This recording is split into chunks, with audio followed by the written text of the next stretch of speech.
अब हम शुरू कर रहे हैं with chapter 6 letter of order दर एग्जीक्यूशन एंड कैंसिलेशन। तो प्रीवियस चैप्टर में हमने देखा था कि हमने इंक्वायरी लेटर लिखा सप्लायर को और फिर सप्लायर ने हमें उसका जवाब दिया, उन्होंने उसका रिप्लाई दिया। अभी हमें सभी सप्लायर्स के पास से उनके रिप्लाई मिल गए हैं, 10 सप्लायर के पास से रिप्लाई मिल गए। हमने उसको एनालाइज कर लिया कि कौन सा सप्लायर हमको सबसे अच्छे टर्म्स एंड कंडीशन दे रहा है, कौन सा सप्लायर सबसे अच्छा प्राइस दे रहा है, और उसके बेसिस पे हमने एक सप्लायर को फाइनलाइज़ कर दिया। अभी हमें उस इंसान को, उस सप्लायर को बताना पड़ेगा कि हाँ मैंने आपको फाइनलाइज़ किया है और मुझे आपको ऑर्डर प्लेस करना है। तो ऑर्डर प्लेस करने के लिए हम लिखेंगे लेटर ऑफ ऑर्डर। ऑर्डर का मतलब जनरली होता है कमांड, लेकिन बिजनेस सेंस में ऑर्डर का मतलब एक रिक्वेस्ट होता है।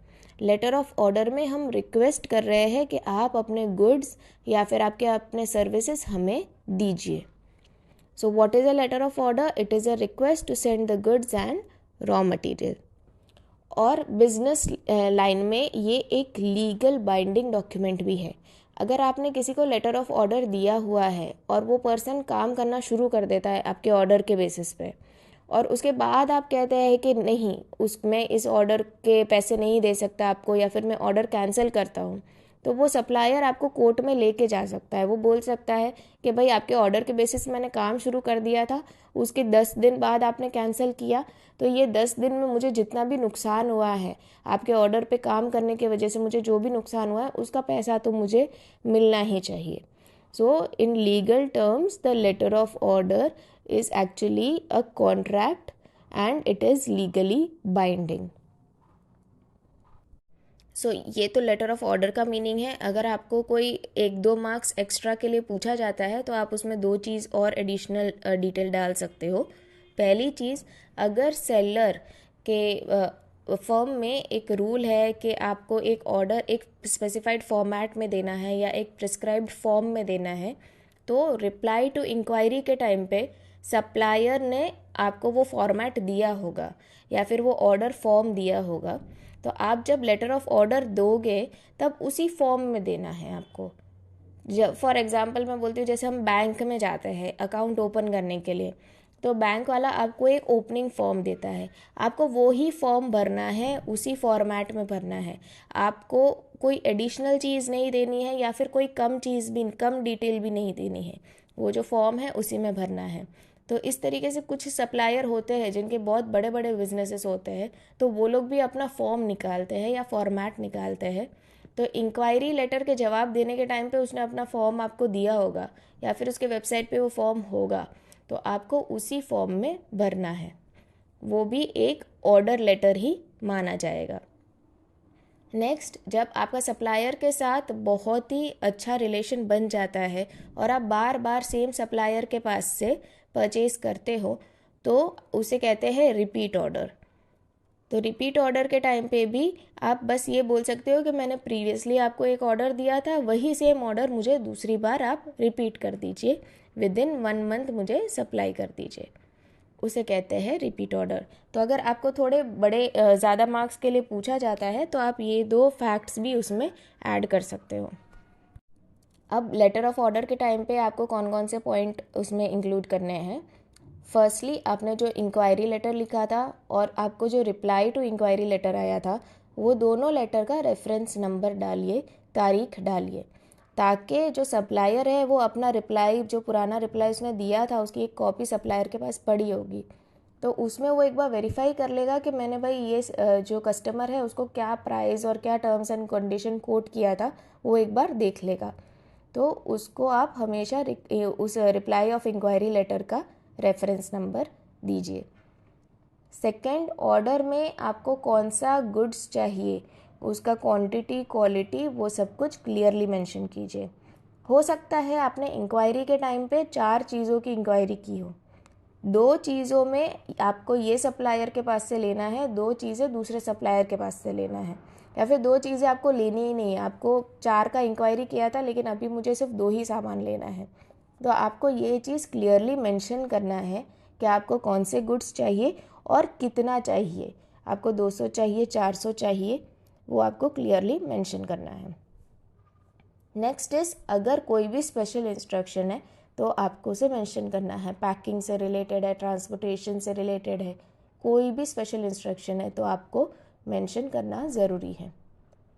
फोर्थ इज़ के रिप्लाई ऑफ इंक्वायरी के टाइम पे तो उसने आपको प्राइस बताया होगा, लेकिन फिर भी उस प्राइस को रिपीट कीजिए यहाँ पे, ताकि फ्यूचर में कोई कन्फ्यूजन ना रहे।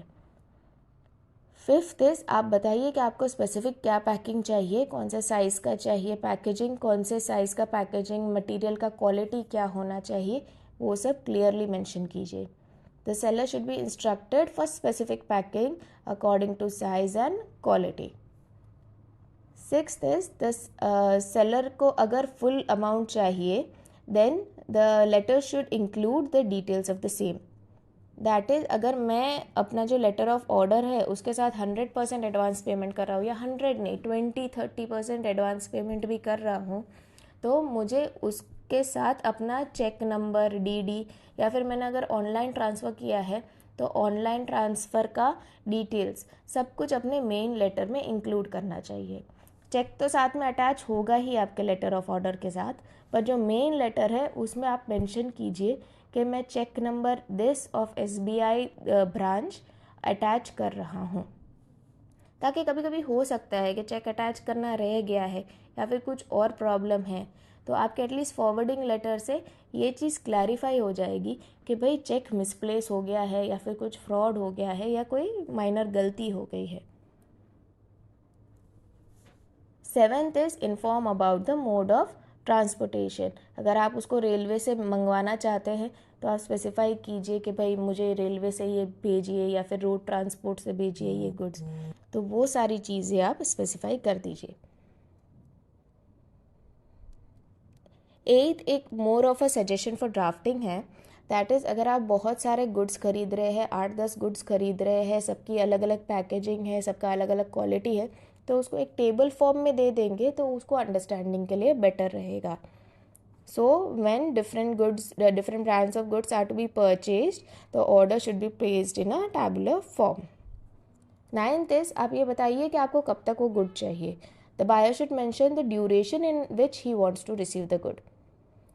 The duration should be clearly mentioned, that if the goods are not delivered within the time period or shown in the order letter, they would be rejected.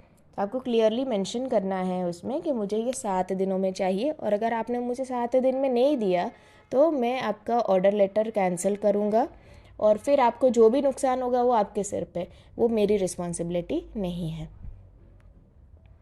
Next is उसको एक assurance दीजिए, उसको एक encouragement दीजिए कि अगर आपने अभी ये वाला जो ऑर्डर है वो ढंग से आपने एग्जीक्यूट कर दिया, आपने मुझे गुड्स ढंग से डिलीवर कर दिए, तो हम फ्यूचर में भी ये बिज़नेस रिलेशन कंटिन्यू रखेंगे और फ्यूचर में भी आपको बड़े बड़े ऑर्डर्स मैं देता रहूँगा। So give an assurance that if you are satisfied with the quality of the goods delivered, then in future also you will be placing bulk and large orders. Next is letter of acknowledgement. So हमने देखा letter of order आ गया, letter of order में उसने लिखा है कि मुझे 10 दिन के अंदर ये डिलीवरी चाहिए गुड्स का, तो अभी 10 दिन बाद तो गुड्स आएंगे, लेकिन उसके पहले जो कस्टमर है उसको एक अश्योरेंस तो चाहिए ना कि हाँ मेरा लेटर पहुंच गया सप्लायर के पास और सप्लायर इस पर काम कर रहा है, उसको एक सेटिस्फैक्शन तो चाहिए। तो उसके लिए हम पहले लिखते हैं letter of acknowledgement. Letter of acknowledgement में सप्लायर क्या बोलेगा कि हाँ हमें ये आपका लेटर रिसीव हुआ है और हमें आपने जो भी चीज़ें मेंशन की है लेटर ऑफ ऑर्डर में उससे हम एग्री करते हैं और हम विद इन 10 डेज आपको सामान प्रोवाइड करवा देंगे। So it is sort of an assurance. So after receiving a letter of order from the customer, the seller first writes an acknowledgement letter to the customer.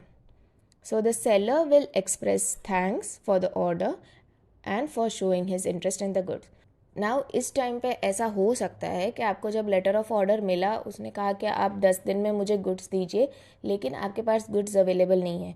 हो सकता है आपके वहाँ पे स्ट्राइक है या फिर कुछ टेम्पररी आपके फैमिली में कुछ प्रॉब्लम है, उसके वजह से आप 10 दिन में कर नहीं सकते हैं उसको, आपके पास रॉ मटेरियल नहीं है, आप उसको 15 दिन में कर दोगे या फिर 1 महीने में कर दोगे। इसके लिए आप एक टाइम एक्सटेंशन मांग सकते हैं। लेटर ऑफ एक्नॉलेजमेंट देने के बदले उसमें इंक्लूड कर सकते हैं कि मैं आपका ये जो टर्म्स एंड कंडीशन है डिलीवरी टाइम का वो फॉलो नहीं कर पाऊँगा, तो आप प्लीज़ मुझे एक टाइम एक्सटेंशन दीजिए। या फिर आप ये बोल सकते हैं कि मेरे पास 500 आइटम्स अभी नहीं है, उसके लिए मुझे ज़्यादा टाइम लगेगा, मेरे पास अभी 300 आइटम है, तो मैं आपको 10 दिन में 300 आइटम दे दूँगा, बाकी के 200 आइटम्स मैं आपको 20 दिन बाद दूँगा।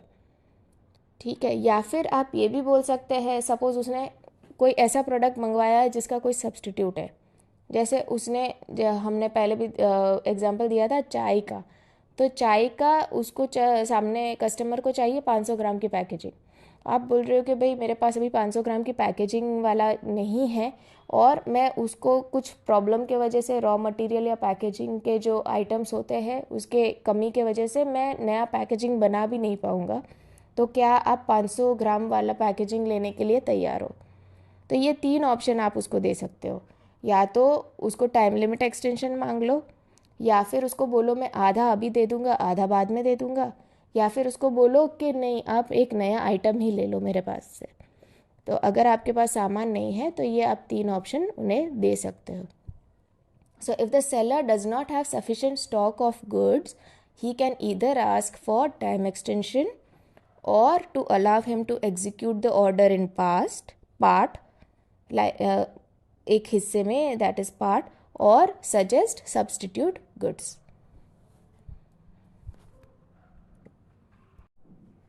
Next is letter of execution of order. That is suppose आपने उसको ऑर्डर को पूरा बना दिया है, जैसा कस्टमर को चाहिए वैसा ही बना दिया है, अभी आप उसको डिस्पैच कर रहे हैं। तो जब आप उसको गुड्स को डिस्पैच करेंगे तभी भी आप एक लेटर लिखेंगे, वो लेटर में पूरा डिटेल बताएंगे कि भाई आपका जो रिक्वायरमेंट था उसके हिसाब से हम गुड डिस्पैच कर रहे हैं, गुड्स किस तरीके से डिस्पैच कर रहे हैं, ट्रांसपोर्टेशन का रिसीट होगा, रेलवे रिसीट होगा, अगर आप किसी ट्रक में भेज रहे हैं तो ट्रक ट्रांसपोर्टेशन वाले ने भी आपको एक रिसीट दिया होगा। वो सब रिसीट आप जब दिखाओगे रेलवे को तो ही वो आपको गुड्स रिलीज़ करेगा। तो वो सारे रिसीट्स आपको अटैच करने हैं, और भी कोई डिटेल हो तो वो सब अटैच करनी है, और फिर ये letter of execution of order आपको भेजना है। So whenever the seller dispatches good according to the instruction given by the customer, he has to inform about its packing, transportation, etc. through this letter. This letter is known as execution of the order letter.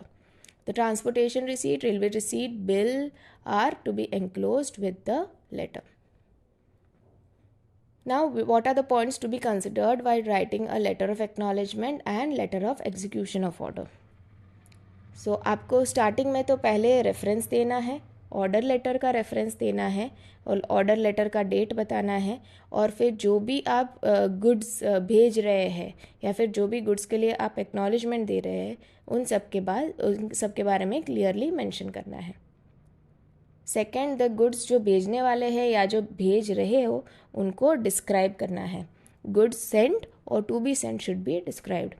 Third is आपको bill साथ में लगाना है। During execution of order का जब आप letter लिखोगे तब उसके साथ आपको बिल भेजना है, और transport receipt, railway receipt, delivery receipt जो भी होगा वो सब कुछ आपको लेटर के साथ भेजना है। फोर्थ है कि आपको बिल तो आपने भेज दिया है, अभी आपको पैसे कलेक्ट करने हैं, तो पैसे कलेक्ट करने के लिए आपका जो भी बैंक डिटेल है, आप जिस बैंक में डिपॉजिट करना चाहते हो या फिर आप जिस मेथड से वो डिपॉजिट लेना चाहते हो उसके बारे में आपको लेटर में क्लियरली मेंशन करना है। नेक्स्ट इज़ एक एश्योरेंस देना है कि भाई मैं जो गुड सेंड कर रहा हूँ it is as per your packing requirement. It should be clearly stated that all instruction given by the customer regarding packaging etc. are followed. Next is अगर आपने गुड्स का कुछ इंश्योरेंस लिया है तो फिर वो इंश्योरेंस की रिसीट भी आपको अपने कस्टमर को देनी है, ताकि इन केस कोई डैमेज होता है गुड्स को तो वो कस्टमर उसको इंश्योरेंस के थ्रू क्लेम कर सके। लास्टली आपको एक बताना है कि भाई मैंने तो अपना काम अच्छी तरह कर लिया है, अभी आपने बोला था कि फ्यूचर में लार्ज ऑर्डर दोगे, so I am expecting a large order in future also. It should be mentioned that the seller is eager to serve the buyer and expects large order in future also. Next is letter of cancellation of order. So letter of acknowledgement के time पे हमने देखा था कि अगर उसको कुछ temporary problem है कि भाई मैं ये टाइम लिमिट फॉलो नहीं कर पा रहा हूँ या अभी मेरे पास मटेरियल नहीं है, तो मैं उसको 2-3 ऑप्शन दे सकता हूँ कि मैं 20 दिन बाद दूंगा, या फिर अभी आधा दूंगा, बाद में आधा दूंगा, या फिर कोई और सामान ले लो। लेकिन सपोज़ मेरे पास कोई ऐसा प्रॉब्लम है, या फिर सप्लायर के पास कोई ऐसा प्रॉब्लम है जो सॉल्व ही नहीं हो सकता है, या फिर उसका सपोज़ शॉप ही बंद हो गई है, या फिर शॉप में स्ट्राइक हो गया, फैक्ट्री में आग लग गई, बहुत ही लॉन्ग टर्म प्रॉब्लम है, तो फिर वो ये टाइम एक्सटेंशन और ये सारी चीज़ें नहीं मांग सकता। उसको क्लियरली अपना ऑर्डर कैंसिल ही करवाना पड़ेगा। तो उसके लिए वो letter of cancellation of order लिखता है। So when the customer or the buyer does not prefer to cancel the order that is placed already. This is because it leads to unhealthy relationship and harms the status, goodwill, prestige of the buyer.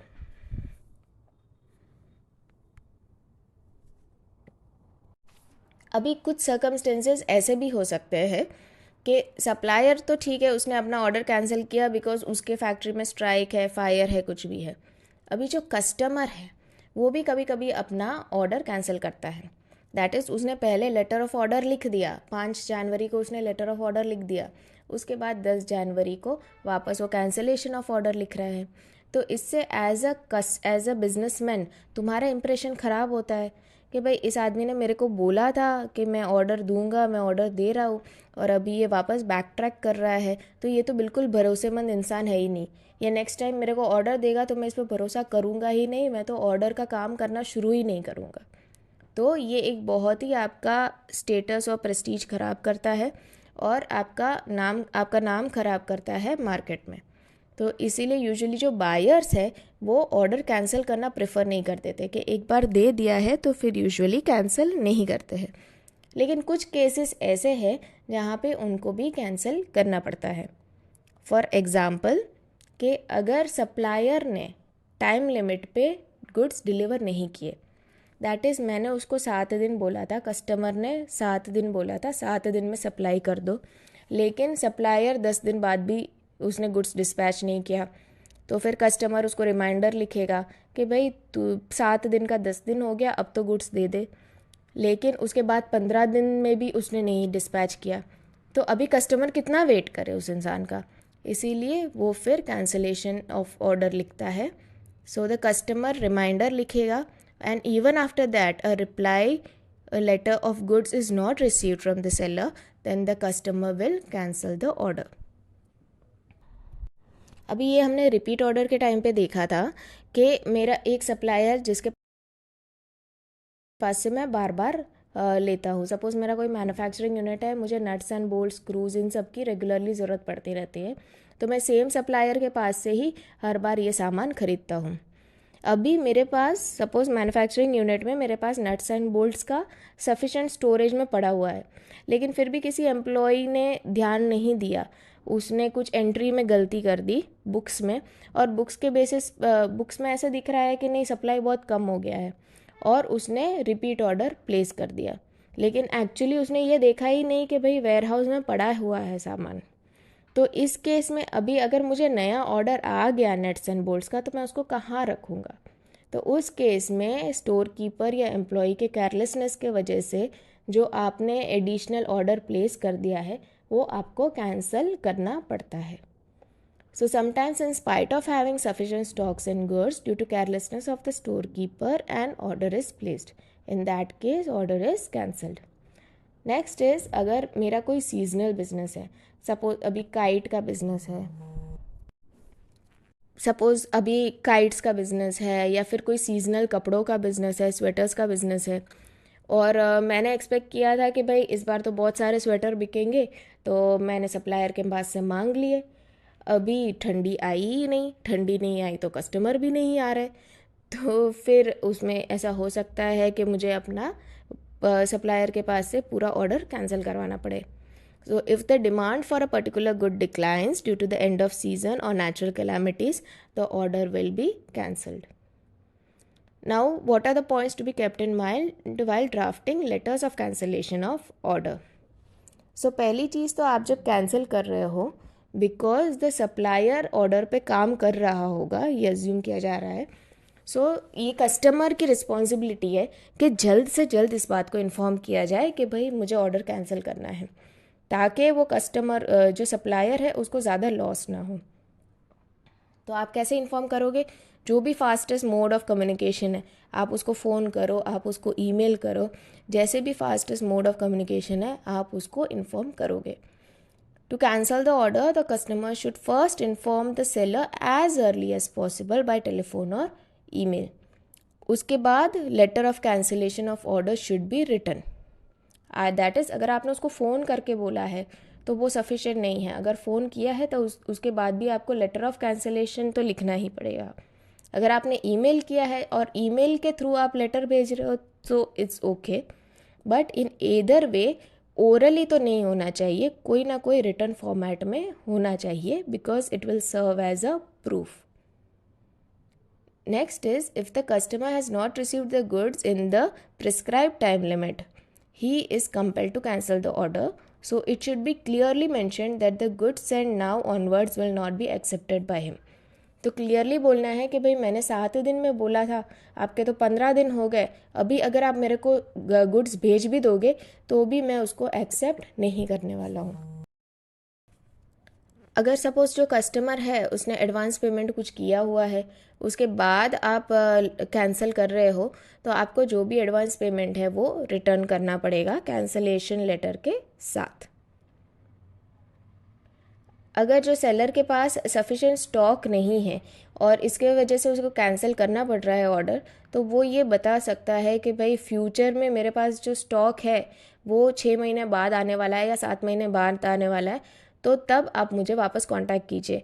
For example corona में ये बहुत सारे businesses के साथ हुआ था कि उनको रॉ मटेरियल मिल ही नहीं रहा था, तो वो बोल सकता है कि भाई लॉकडाउन ख़त्म होने वाला है 2 महीने के बाद, तो आप मुझे तब कांटेक्ट कीजिए, तब मैं आपको प्रोवाइड कर पाऊँगा। नेक्स्ट इज़, आप बिकॉज लेटर कैंसिल कर रहे हो, हमने जैसे बोला कि ये बहुत ही आइडियल सिचुएशन नहीं है, इसमें बहुत से लोगों का नाम ख़राब होता है, प्रेस्टीज ख़राब होती है। सो आपको बहुत ही ध्यान से इसको लेटर ऑफ कैंसिलेशन लिखना है। So always begin with N apology. शुरू इससे कीजिए कि आई एम सॉरी कि भाई मुझे ये कैंसिल करना पड़ रहा है, लेकिन जो सर्कमस्टेंसेस है वो मेरे हाथ में नहीं है।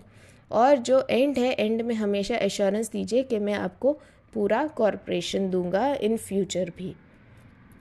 सो with this we finish this letter, और इसके हम जो लेटर राइटिंग है वो हम नेक्स्ट सेशन में देखेंगे।